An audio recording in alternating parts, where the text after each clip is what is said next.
What to expect during and after a knee replacement surgery? Generally in India, patients are admitted one day prior to their planned surgical procedure. The day patients undergo surgery, they generally take rest. All our patients are walking on the next day of surgery. By day 2 of surgery, they are able to use washrooms independently. By day 3 of surgery, majority of our patients are able to climb stairs independently with some support, and on day 4, they are ready to go home. They can take care of their daily activities while they are at home.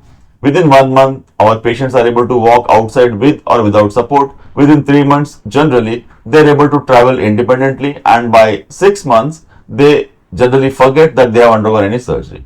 While working for elderly people in developed countries, I found that these patients are offered choices like surgery, like total knee replacement surgery, with the help of which they are able to lead a normal life.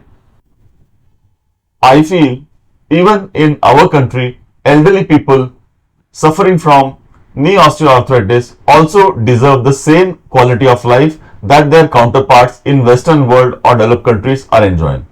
This is just an humble attempt to share this information with all our elderly people who are suffering from osteoarthritis of the knees. Thank you.